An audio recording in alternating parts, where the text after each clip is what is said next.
अस्सलाम वालेकुम नाज़रीन। नाज़रीन आप देखें फ़िदा जी के यूट्यूब चैनल और मैं हूँ फ़िदा हुसैन। नाज़रीन जैसा कि अभी शेड्यूल चल रहा था और ये सारा सिस्टम चल रहा था पंजाब पुलिस के मेजरमेंट का, तो एक बड़ी फ़नी सी वीडियो है जो मैं आपके साथ शेयर करना चाहूँगा और आपको बड़ा डिफरेंस पता होगा कि जो मैंने आप पहले वीडियोस बनाई हैं और उन वीडियोस को देख के जाए वहाँ पे अपने टेस्ट के लिए, तो उसमें क्या डिफरेंस होता है और एक आदमी वैसे चला जाए तो क्या होता है। तो अभी हम चलते हैं इस फनी वीडियो की तरफ और सिलेक्ट हो जाना बच्चे, देखते हैं लेकिन ये स्टाइल ना बनाई दोबारा लोग हंस रहे हैं तेरे पे। ठीक है, हाँ शाबाश। चलो 33 लूज कर इस तरह ही मैं नहीं और लूज कर। उससे वो कह रहे हैं कि आप मतलब टेस्ट इजी हो, गिनती गिन 15 तक, 1 2 15 तक। भाई जो हैं उनको बिल्कुल इसके बारे में समझ नहीं आई कि मैंने क्या करना है, किस तरह करना है।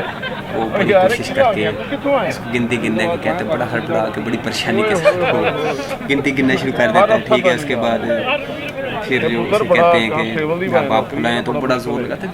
देखिए टेक्निक के साथ हर काम होता है, हर काम में जो है ये टेक्निक भी जरूरी है। तो ये वीडियो सिर्फ और सिर्फ आप लोगों को इंटरटेन करवाने के लिए, आप लोगों को से दूर हो जाए। अभी आप देखते हैं इसमें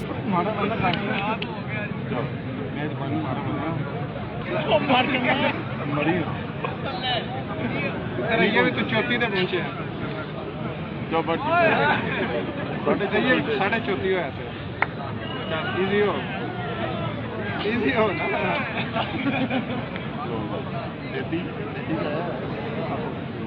चल इजी चल ठीक, चलो पूरी हो। चल शाबाश, वेल डन।